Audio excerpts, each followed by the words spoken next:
The diagram below represents the male reproductive system. So the first thing that we are going to do is that we are going to label the parts that we are given in this diagram. So we are given part A up until part number E. So when we look at part number A, we can see that we have the prostate gland, which is the largest accessory gland in the male reproductive system. Now, the prostate gland is found just below the bladder, and its function is to produce nutrient-rich fluid which provide energy to the sperm cells, right? So, number B, when we look at number B, we can see that this one is the urethra. Now, the urethra runs throughout the penis, and its function is to transport semen and urine out of the body. And then number C, this one is the external genitalia of the male reproductive system. Now this part is known as the penis. And then number D, when we look at number D, we can see that we have the testis, and the testis is held or is suspended in the scrotum, and its function is to produce hormone testosterone and also produce the sperm cells, right? Now, when we look at the last part here, we can see that we have the vas deferens. Now, the vas deferens connects from the epididymis to the urethra, and then its function is to carry the sperm cells from the epididymis to the urethra. And then question 1.5.1 says, identify part A. Now, part A, we already say that it is the prostate gland. And then number B, we are identifying part E.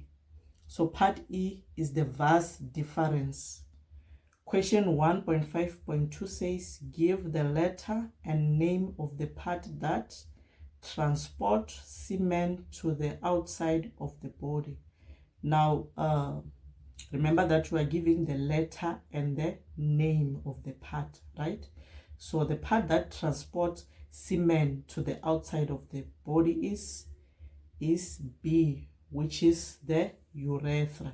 So you're going to write letter B, and then you write urethra, okay? And then number B says, give the letter and the name of the part that secrete a hormone that is responsible for the development of secondary sexual characteristic during puberty. Now, the part where hormone testosterone is produced is part D, which is the test. So we are going to write part is letter D, and the name of the part is the testis. So hormone testosterone is produced in the test, and that hormone is responsible for the development of secondary sexual characteristics during puberty. Now, the secondary characteristics that they are talking about is the development of facial hair in male, the enlargement of the penis, and etc. Now, the last question says, name the type of gametogenesis that occurs in part D. So, gametogenesis that occurs in the test is known as spermatogenesis. And then spermatogenesis is the production of sperm cells where in the test. So the answer for question 1.5.3 is spermatogenesis. Spermatogenesis, right? So thank you. Don't forget to subscribe, share, like, and comment.